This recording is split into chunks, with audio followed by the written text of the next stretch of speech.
ಶಾಂತಿಯ ತಾಣ ನಿನ್ನಯ ಮಡಿಲು, ದ್ವೇಷ ಅಸೂಯೆ ಇಲ್ಲದ ನಿಷ್ಕಲ್ಮಶ ಒಡಲು. ನಾವೆಲ್ಲರೂ ನಿನ್ನಯ ಮಕ್ಕಳು ಜನನಿ, ಕಲಹ ಸಾಕಾಗಿದೆ ಮನ್ನಿಸು ಭವಾನಿ. ಈ ನುಡಿಯೊಂದಿಗೆ ಮುಂದಿನ ಕಾರ್ಯಕ್ರಮ ಕನ್ನಡ ಭಾಷಣ ಶ್ರೀಮತಿ ರೇಖಾ ಬಿಆರ್ ಇವರಿಂದ.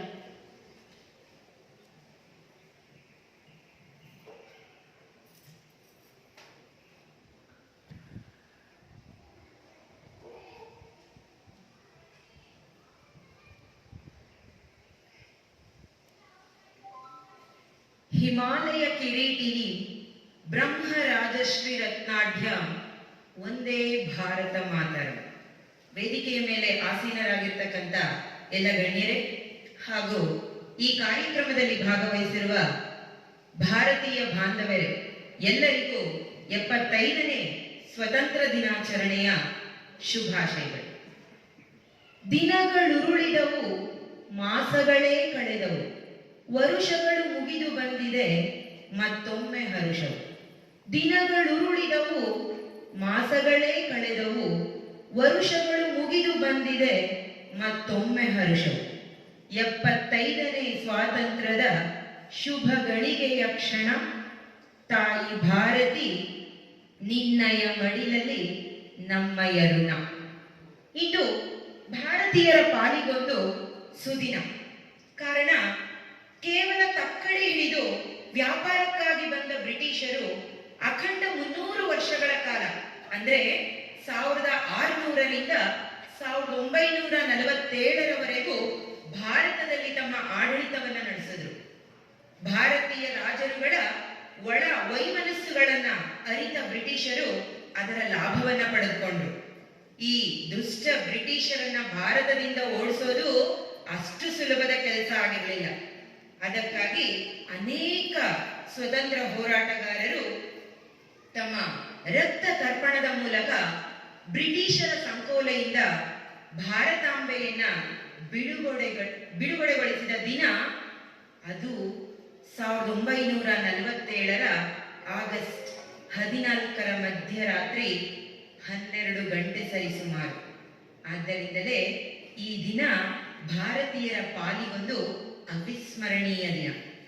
ಒಂಟಿ ಅಲಿಸದಿರಲಿ ತಾಯಿ ಭಾರತಿ, ದೇಶ ಪ್ರೇಮ ಒತ್ತು ಎತ್ತೋಣ ಹಾರತಿ. ಜಾತಿ ಸಂಘರ್ಷಕ್ಕೆ ಎಡೆ ಮಾಡದೆ ಗೆಲ್ಲೋಣ, ಅಣ್ಣ ತಮ್ಮಂದಿರು ಎಂದು ಜಗತ್ತಿಗೆ ಸಾರೋಣ. ದೇಶ ಸಂಭ್ರಮಿಸುತ್ತಿದೆ ಇಂದು ಸ್ವಾತಂತ್ರ್ಯ, ಬಲಿಯಾಗಿತ್ತು ಜೀವಗಳು ಅರಿಯದೆ ಕುತಂತ್ರ. ಸುದಿನದಂದು ಬಲಿದಾನವ ಗೌರವಿಸೋಣ, ದ್ವೇಷವ ಮರೆತು ಒಗ್ಗಟ್ಟಾಗಿ ಬಾಳೋಣ. ನೆನೆಯೋಣ ನಮ್ಮವರ ಅಂದಿನ ಬಲಿದಾನ, ತಿಳಿಸೋಣ ಮಕ್ಕಳಿಗೆ ಬಿಡುಗಡೆಯ ಗುಣಗಾನ. ಹಾಕೋಣ ಅನೀತಿ ಅಧರ್ಮಕ್ಕೆ ನಿಜ ಕಡಿವಾಣ, ಬಿತ್ತೋಣ ಧರ್ಮದ ರೀತಿ ನೀತಿ ಬದುಕ ಹೂರಣ. ಅರಿಯೋಣ ದಾಸ್ಯ ಬಿಡುಗಡೆಯ ಬೆಲೆ, ತಿಳಿಯೋಣ ಸಂಕೋಲೆಯು ಹರಿದ ಸೆಲೆ. ಅರಿತು ಬದುಕೋಣ ಬಲಿದಾನದ ಕಲೆ, ತಿಳಿದು ನಲಿಯೋಣ ಸ್ವಾತಂತ್ರ್ಯದ ಬೆಲೆ. ಜೈ ಭಾರತಾಂಬೆ, Vande Mataram. So now I would like to invite Mr. Subramani, Principal, Presidency PU College, to address the gathering. ನಮಸ್ತೆ. ಸಾಂಬಾರ ಪದಾರ್ಥಗಳ ವ್ಯಾಪಾರಕ್ಕೆ ಬಂದಂಥ ವಿಕೃತ ಮನಸ್ಸಿನವರ ಜೊತೆ ಕೆಲವು ಸ್ವಾರ್ಥ ಮನಸ್ಸಿನ ಭಾರತೀಯರ ಕೈಜೋಡಿಸಿದ ಫಲವಾಗಿ 300 ವರ್ಷಗಳಿಗಿಂತ ಹೆಚ್ಚು ದಾಸ್ಯದಿಂದ ಬದುಕಿ ಬ್ರಿಟಿಷ್ ವಸಾಹತುಗಳಿಂದ ಸಂಪೂರ್ಣವಾಗಿ ತ್ಯಾಗ ಬಲಿದಾನ ಅಹಿಂಸಾ ತತ್ವದಿಂದ ಮುಕ್ತಿ ಪಡೆದು ಇಂದಿಗೆ 75 ವಸಂತಗಳನ್ನು ಕಳೆದ ಈ ಶುಭ ದಿನ, ಈ ಸಂಭ್ರಮದ ದಿನದಿಂದ ಈ ಸನ್ನಿವೇಶಕ್ಕೆ ಕಾರಣೀಭೂತರಾದ, ಈ ನೆಲದ ಸೊಗಡಿನಲ್ಲಿ ಹುತಾತ್ಮರಾದ ನಮ್ಮೆಲ್ಲ ಸ್ವಾತಂತ್ರ್ಯ ಹೋರಾಟಗಾರರ ಪಾದಾರವಿಂದಗಳಿಗೆ ನಮಸ್ಕರಿಸುತ್ತಾ, ಮತ್ತೊಂದು ಸ್ವಾತಂತ್ರ್ಯ ಹರಣ ಆಗಬಾರದೆಂದು ಆಗಲಿರಳು ಬಿಸಿಲು ಚಳಿ ಮಳೆ ಎನ್ನದೆ ನಮ್ಮನ್ನು ಕಾಯುತ್ತಿರುವ ನಮ್ಮ ಹೆಮ್ಮೆಯ ಎಲ್ಲ ಸೈನಿಕರಿಗೆ 75ನೇ ವರ್ಷದ ನನ್ನ ಮೊದಲ ಶುಭಾಶಯಗಳು. ಜಗತ್ತಿನಲ್ಲಿಯೇ ಅತ್ಯಂತ ಭವ್ಯವಾದ ಪರಂಪರೆಯನ್ನು ಉಳ್ಳ ಭಾರತಾಂಬೆಯ ಭಾರತೀಯತೆಯ ಮನಸ್ಸುಳ್ಳ ಈ ನೆಲದ ಸೊಗಡಿನಲ್ಲಿ ಬದುಕುತ್ತಿರುವ ಸಮಸ್ತ ಭಾರತೀಯರಿಗೆ ಸ್ವಾತಂತ್ರ್ಯ ಅಮೃತ ಮಹೋತ್ಸವದ ತುಂಬು ಹೃದಯದ ಪ್ರೀತಿಯ ಶುಭಾಶಯಗಳು. ಆತ್ಮೀಯರೇ, ಇಂದು ನಮ್ಮ ದೇಶ ಬ್ರಿಟಿಷ್ ದಾಸ್ಯದಿಂದ ಬಿಡುಗಡೆಯಾಗಿ 75 ವರ್ಷಗಳನ್ನು ಕಂಡಿದ್ದೇವೆ. ಈ ನಮ್ಮ ವಿದ್ಯಾಸಂಸ್ಥೆಯಲ್ಲಿ ನಮ್ಮ ಸಂಸ್ಥೆಯ ಸಂಸ್ಥಾಪಕ ಅಧ್ಯಕ್ಷರು, ಈಗಿನ ಜನಪ್ರಿಯ ವಿಧಾನ ಪರಿಷತ್ ಶಾಸಕರಾದ ಚಿದಾನಂದ ಎಂ ಗೌಡ ಸರ್ ಅವರ ನೇತೃತ್ವದಲ್ಲಿ ಕಳೆದ 20 ವರ್ಷಗಳಿಂದ ಸ್ವಾತಂತ್ರ್ಯೋತ್ಸವವನ್ನು ದೆಹಲಿಯ ಮಾಣಿಕ್ ಷಾ, ಕರ್ನಾಟಕ ಬೆಂಗಳೂರಿನ ಮಾಣಿಕ್ ಷಾ ಪೆರೇಡ್ನಲ್ಲಿ ಏನು ಮೈದಾನದಲ್ಲಿ ನಡ್ತಕ್ಕಂಥ ಸ್ವಾತಂತ್ರ್ಯೋತ್ಸವನ ಆಚರಣೆ ಮಾಡ್ತೇವೆ ಈ ರಾಜ್ಯ ಸರ್ಕಾರದಿಂದ, ಅದೇ ರೀತಿ ಕಳೆದ 20 ವರ್ಷಗಳಿಂದ ನಾವು ಸ್ವಾತಂತ್ರ್ಯ ದಿನಾಚರಣೆಯನ್ನು ಅತ್ಯಂತ ವಿಜೃಂಭಣೆಯಿಂದ ಆಚರಣೆ ಮಾಡಿಕೊಳ್ತಾ ಬಂದಿದ್ವಿ. ಆದರೆ ಕಳೆದ 2 ವರ್ಷಗಳಿಂದ ನಿಮಗೆಲ್ಲ ಗೊತ್ತಿರೋ ಹಾಗೆ ಕೋವಿಡ್ ಸಂಕಷ್ಟದಿಂದ ಇಂದು ವಿದ್ಯಾರ್ಥಿಗಳು ಇಲ್ಲದ ಒಂದು ಸ್ವಾತಂತ್ರ್ಯ ಸಂಭ್ರಮವನ್ನು ಈ ದಿನ ನಾವು ಆಚರಿಸುತ್ತಿದ್ದೇವೆ. ಪ್ರತಿ ವರ್ಷ ನಮ್ಮ ಸಂಸ್ಥೆಯ ಎಲ್ಲ ಸಹೋದರ ಸಹೋದರಿ ಶಿಕ್ಷಕರು ತಮ್ಮಲ್ಲಿರುವ ಎಲ್ಲ ಪ್ರತಿಭೆಯನ್ನು ಮಕ್ಕಳ ಮೂಲಕ ಪ್ರದರ್ಶನವನ್ನು ಮಾಡ್ತಾ ಇದ್ರು. ಇಂದು ನಾನು ಏನೆಲ್ಲ ಮಾತನಾಡಬೇಕು ಅಂತ ರಾತ್ರಿ ಒಂದು ಯೋಚನೆ ಮಾಡಿದ್ದೆ. ಅದು ಎಲ್ಲವನ್ನ ಈ ಶಾಲೆಯ ಶಿಕ್ಷಕಿಯರು ತಮ್ಮ ಅತ್ಯಂತ ಅಚ್ಚುಕಟ್ಟಾಗಿ ತಮ್ಮ ಪ್ರದರ್ಶನದ ಮೂಲಕ ಸ್ವತಂತ್ರ ಹೋರಾಟದ 300 ವರ್ಷಗಳ ಅಷ್ಟೂ ಘಟನೆಗಳನ್ನು ಅತ್ಯಂತ ಸೂಕ್ಷ್ಮವಾಗಿ ನಮ್ಮೆಲ್ಲರ ಮುಂದೆ ಪ್ರದರ್ಶನ ಮಾಡಿದ್ದಾರೆ. ಅವರೆಲ್ಲರಿಗೂ ನನ್ನ ಅನಂತ ಅಭಿನಂದನೆಗಳು ಹಾಗೂ ಧನ್ಯವಾದಗಳು. ಇಂದು ರಾಜ್ಯ ಸರ್ಕಾರ ಏನು 75ನೇ ಸ್ವಾತಂತ್ರ್ಯೋತ್ಸವವನ್ನು ಆಚರಣೆ ಮಾಡ್ತಾ ಇದೆ, ಈ ಕರ್ನಾಟಕದ 3 ಪ್ರದೇಶಗಳನ್ನು ಅದು ಆಯ್ಕೆ ಮಾಡಿಕೊಂಡಿದೆ. ಅದಕ್ಕೆ ಕಾರಣ ಅತ್ಯಂತ ಪ್ರಮುಖವಾದ ಘಟನೆಗಳು ನಮ್ಮ ಕರ್ನಾಟಕದಲ್ಲೂ ಕೂಡ ಸ್ವಾತಂತ್ರ್ಯ ಹೋರಾಟಕ್ಕೆ ನಡೆದಿದೆ. ಅದರಲ್ಲಿ ಮುಖ್ಯವಾಗಿ ಘಟಪ್ರಭಾ ನದಿಯ ತಟದಲ್ಲಿರುವ ಕಿತ್ತೂರು, ಉತ್ತರ ಪಿನಾಕಿನಿ ನದಿಯ ದಡದಲ್ಲಿರುವ ವಿದುರಾಶ್ವತ್ಥ ಹಾಗೂ ಕಾವೇರಿ ನದಿಯ ದಡದಲ್ಲಿರುವ ಶಿವಪುರ. ರಾಜ್ಯಪಾಲರು ಮತ್ತು ಈಗಿನ ಮುಖ್ಯಮಂತ್ರಿಗಳು ಇಂದು ವಿದುರಾಶ್ವತ್ಥದಲ್ಲಿ ಈ ಒಂದು ಸ್ವಾತಂತ್ರ್ಯೋತ್ಸವ ಕಾರ್ಯಕ್ರಮವನ್ನು ಆಚರಣೆ ಮಾಡ್ತಿದ್ದಾರೆ. ಕಾರಣ ನಮಗೆಲ್ಲ ಗೊತ್ತಿರೋ ಹಾಗೆ ಪಂಜಾಬ್ನ ಜಲಿಯನ್ ವಾಲಾಬಾಗ್ ಏನು ಒಂದು ದುರ್ಘಟನೆ ನಡೆಯಿತು, ಸ್ವಾತಂತ್ರ್ಯ ಸೇನಾನಿಗಳನ್ನು ಬ್ರಿಟಿಷರು ಸುತ್ತುವರೆದು ಗುಂಡಿಟ್ಟು ಕೊಂದರು. ಅದೇ ರೀತಿ 1938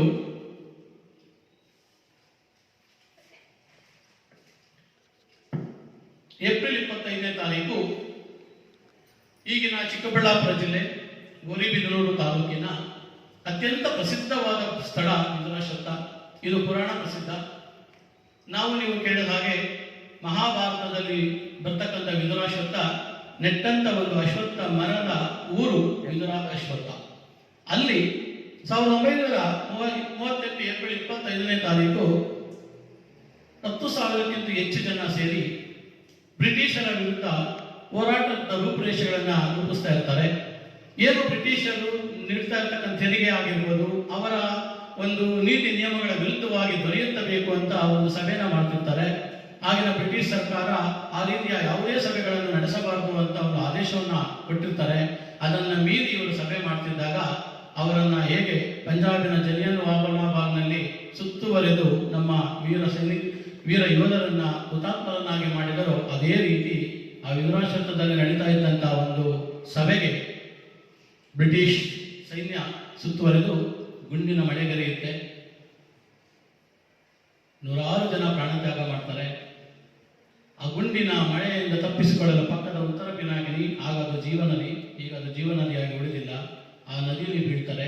ಕೊನೆಗೆ ನಮಗೆ ಸಿಕ್ಕಿದ್ದು ಕೇವಲ 10 ದೇಹಗಳು ಮಾತ್ರ. ಈ ವಿಷಯ ಗಾಂಧೀಜಿಯವರು ಗೊತ್ತಾಗುತ್ತೆ.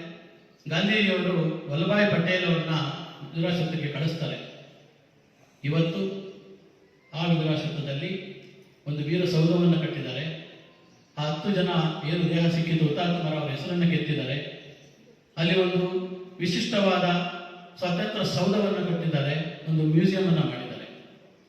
ಅದೇ ರೀತಿ ನಿಮಗೆಲ್ಲ ಗೊತ್ತಿದೆ, ಮಂಡ್ಯ ಜಿಲ್ಲೆ ಮದ್ದೂರಿನ ಶಿವಪುರ, ಅದು ಧ್ವಜ ಸತ್ಯಾಗ್ರಹ. ಅದು ಕೂಡ 1938ರಲ್ಲಿ ಕರ್ನಾಟಕ ಕಾಂಗ್ರೆಸ್ ಸಮಿತಿಯ ಅಧ್ಯಕ್ಷರಾದ ಟಿ ಸಿದ್ದಲಿಂಗಯ್ಯನವರ ನೇತೃತ್ವದಲ್ಲಿ ಧ್ವಜಾರೋಹಣವನ್ನು ಮಾಡ್ತಾರೆ, ನಾವು ಸ್ವತಂತ್ರರು ಅಂತ. ಅಲ್ಲಿ ಆ ಧ್ವಜಾರೋಹಣ ಕಾರ್ಯಕ್ರಮ ನಡೆದ ಮೇಲೇನೆ ಹೆಚ್ಚು ಹೆಚ್ಚು ಕರ್ನಾಟಕದಾದ್ಯಂತ ಧ್ವಜಾರೋಹಣ ಚಳವಳಿಗಳು ಕಾರಣ ನಡೀತವೆ. ಆ ಕಾರಣಕ್ಕಾಗಿ ಶಿವಪುರ ಧ್ವಜ ಸತ್ಯಾಗ್ರಹ ಚರಿತ್ರಾರ್ಹವಾಗಿ ಉಳಿದಿದೆ. ಇನ್ನು ಕಿತ್ತೂರಿನ ಬಗ್ಗೆ ಯಾರಿಗೂ ಹೇಳಬೇಕಾಗಿಲ್ಲ, ಎಲ್ಲರಿಗೂ ಗೊತ್ತಿದೆ. ಕಿತ್ತೂರು ರಾಣಿ ಚೆನ್ನಮ್ಮ, ಆಕೆಯ ಬಂಟ ಸಂಗೊಳ್ಳಿ ರಾಯಣ್ಣನ ಹೋರಾಟ ಇತಿಹಾಸ ಪ್ರಸಿದ್ಧ. ಇಂದು ಸಂಗೊಳ್ಳಿ ರಾಯಣ್ಣನವರ ಜನ್ಮದಿನ. ಹಾಗೆ ಅವರು ಹುತಾತ್ಮರಾದ ದಿನ ಕೂಡ ಜನವರಿ 20 ನಮ್ಮ ಗಣರಾಜ್ಯೋತ್ಸವ ದಿನ. ಅಂದರೆ ಒಬ್ಬ ವೀರ ಯೋಧ ಹುಟ್ಟಿದ್ದು ದಿನ ಸ್ವತಂತ್ರ ಬಂತು, ಅವರು ಹುತಾತ್ಮರಾದ ದಿನ ನಮ್ಮ ಭಾರತ ಗಣ ಸ್ವತಂತ್ರವಾಯಿತು. ನೀವು ಕಿತ್ತೂರಿಗೆ ಭೇಟಿ ಮಾಡಿದ್ರೆ ಏನು ಸಂಗೊಳ್ಳಿ ರಾಯಣ್ಣನ ನೇಣಿಗಾಗ್ತಾರೆ ಒಂದು ಆಲದ ಮರಕ್ಕೆ.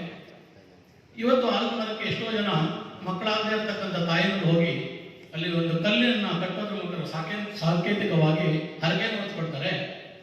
ನಮಗೆ ಸಂಗೊಳ್ಳಿ ರಾಯಣ್ಣಂತ ವೀರ ಮಗ ಹುಟ್ಲಿ ಅಂತ. ಯಾವ ತಾಯಂದಿರೂ ಕೂಡ ಸಂಗೊಳ್ಳಿ ರಾಯಣ್ಣ ಅತ್ಯಂತ ಕಡಿಮೆ ಚಿಕ್ಕ ವಯಸ್ಸಿನಲ್ಲಿ ಯುವಕನಾಗಿದ್ದಾಗ ತೀರೋದ, ನಾಳೆ ಅವರ ಹೆಸರಿನಲ್ಲಿ ನಾವು ಮಕ್ಕಳು ಪಡ್ಕೊಂಡ್ರೆ ಆ ಮಕ್ಕಳು ಆಗ್ತಾರೆ, ಅದೇ ತರ ಆಗ್ತಾರೆ ಅನ್ನೋ ಯಾವ ಯೋಚನೆನೂ ಇಲ್ಲ. ಯಾಕೆಂದ್ರೆ ಇಲಿಯಂತೆ 100 ವರ್ಷಗಳು ಬದುಕುವುದಕ್ಕಿಂತ ಹುಲಿಯಾಗಿ 20 ವರ್ಷ ಬದುಕಿದರೂ ಸಾಕು ಎಂಬುದು ಉತ್ತರ ಕರ್ನಾಟಕದ ಹೆಣ್ಣು ಮಕ್ಕಳ ಮನಸ್ಥಿತಿ. ಯಾಕೆಂದ್ರೆ ಅದು ಅವನ ಒಂದು ನಂಬಿಕೆ, ಅದು ಯಾವ ರೀತಿ ಆಗುತ್ತೆ ಇದಿಷ್ಟ. ಅದರ ಅರ್ಥ ಏನಂದ್ರೆ ಆ ಸಂಗೊಳ್ಳಿ ರಾಯಣ್ಣ ತನ್ನ ಪ್ರಾಣ ತ್ಯಾಗ ಮಾಡಬೇಕಾದ್ರೆ ಏನೆಲ್ಲ ಹೋರಾಟವನ್ನು ಮಾಡಿದ ಅನ್ನೋದನ್ನು ಸಂಕೇತವನ್ನು ತೋರಿಸುತ್ತೆ. ಆತ್ಮೀಯರೇ, ಈ ಸ್ವಾತಂತ್ರ್ಯೋತ್ಸವ 75ನೇ ವರ್ಷ ಅತ್ಯಂತ ವಿಜೃಂಭಣೆಯಿಂದ ಈ ದೇಶದಲ್ಲಿ ಆಚರಣೆ ಆಗಬೇಕಾಗಿತ್ತು. ಏಕೆಂದರೆ ಒಂದು ರಜತ ಮಹೋತ್ಸವ, ಒಂದು ಸುವರ್ಣ ಮಹೋತ್ಸವ, ಒಂದು ಅಮೃತ ಮಹೋತ್ಸವ, ಒಂದು ಶತಮಾನೋತ್ಸವ ಯಾವುದೇ ಒಂದು ಘಟನೆಗೆ ಅತ್ಯಂತ ಪ್ರಮುಖ. ಆದರೆ ಕೆಲವು ಸ್ವಾರ್ಥ ವ್ಯಕ್ತಿಗಳ ಕಾರಣದಿಂದ ಇವತ್ತು ಜಗತ್ತಿನಾದ್ಯಂತ ಕರೋನಾ ಹಾವಳಿಯಿಂದಾಗಿ ಇವತ್ತು ನಾವು 75ನೇ ವರ್ಷವನ್ನು ಅತ್ಯಂತ ಸರಳವಾಗಿ ಶಾಲಾ ಕಾಲೇಜುಗಳಲ್ಲಿ, ಸರ್ಕಾರಿ ಕಚೇರಿಗಳಲ್ಲಿ ಆಚರಣೆ ಮಾಡ್ತಾ ಇದ್ದೇವೆ. ನಾನು ಒಂದು ಮಾತು ಹೇಳಕ್ಕೆ ಬಯಸ್ತೇನೆ.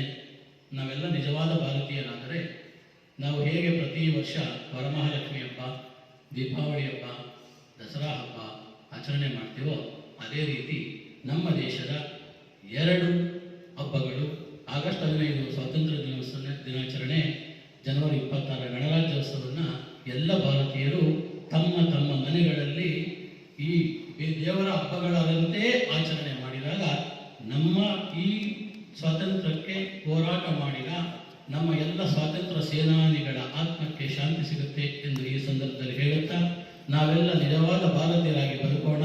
ವಿಕೃತ ಮನಸ್ಸು ಬೇಡ, ಸ್ವಾರ್ಥ ಜೀವನ ಬೇಡ. ಆತ್ಮ ಗೌರವದಿಂದ, ಆತ್ಮ ಘನತೆಯಿಂದ ನಾವು ಏನು ಈ ಒಂದು ಸಂಸ್ಥೆಯಲ್ಲಿ ಕೆಲಸ ಮಾಡ್ತಾ ಇದ್ದೇವೆ, ನಾವು ತಗೊಳ್ಳೋ ಪಗಾರಕ್ಕೆ ಆತ್ಮ ವಂಚನೆ ಮಾಡದೆ ಆತ್ಮಶಕ್ತಿಯಿಂದ ದುಡಿಯೋಣ. ಮತ್ತೊಂದು ಮಾತು, ಶಾಲೆಯಲ್ಲಿ ಒಂದು ಮಾರಲ್ ಸೈನ್ಸ್ ಅಂತ ಒಂದು ಸಬ್ಜೆಕ್ಟ್ ಇದು ಪಾಠ ಮಾಡ್ತೇವೆ ನಾವು.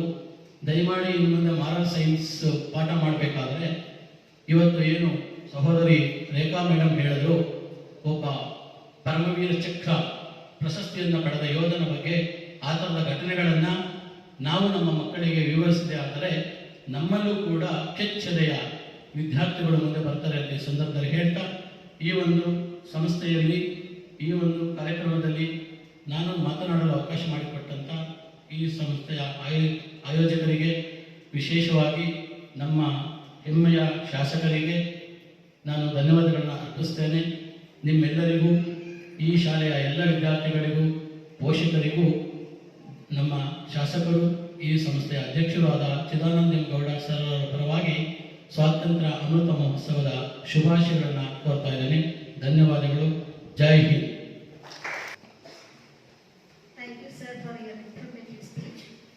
Now, I would like to invite Mr. Govind Anand, the Administrator of the Presidency Public School, to address the gathering.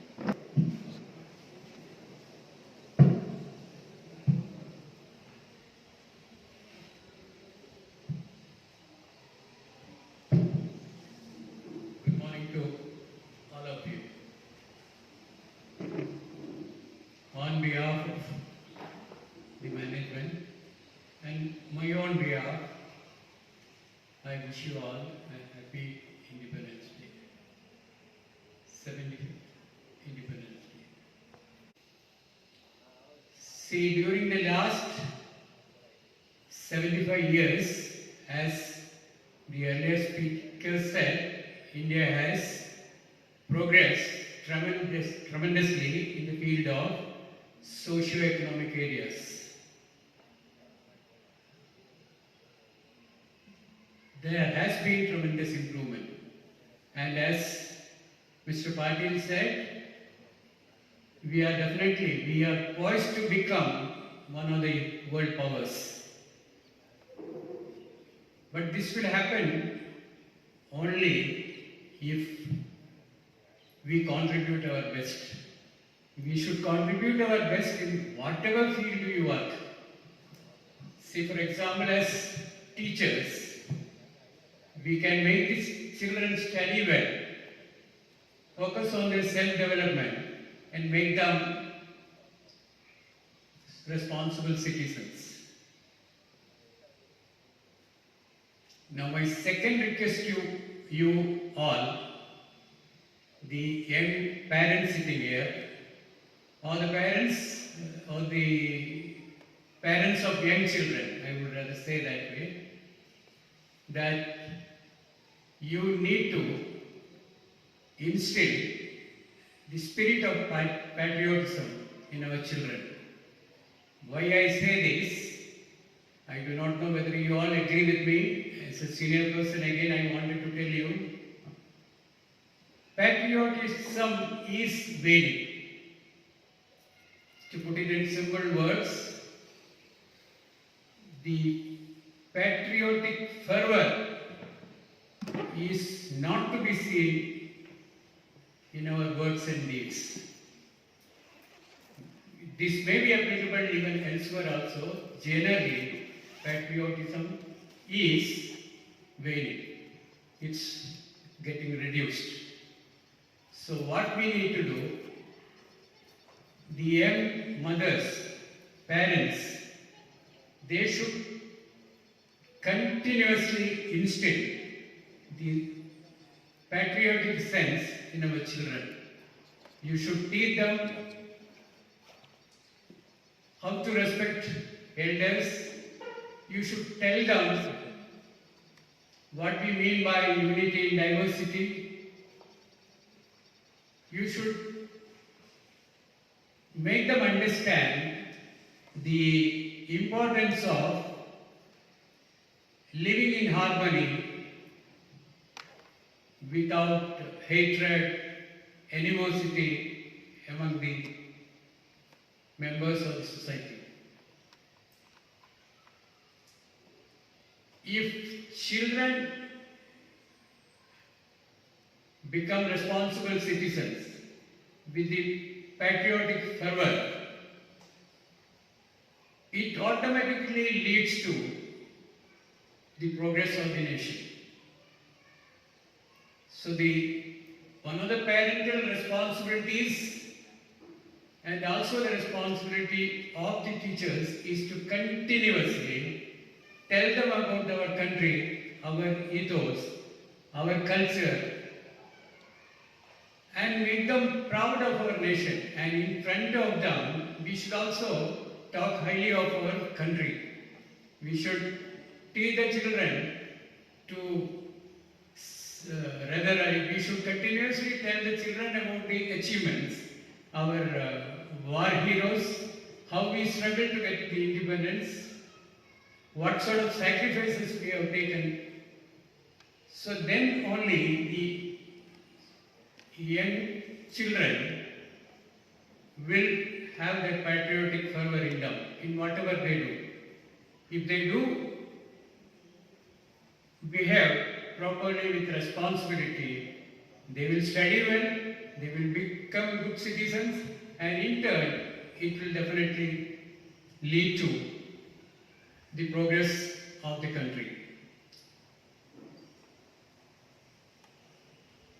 More than that, I do not want to tell you anything. We as teachers, we as parents have this major role of continuously instilling patriotic spirit in our children. With this, I stop here. All the best.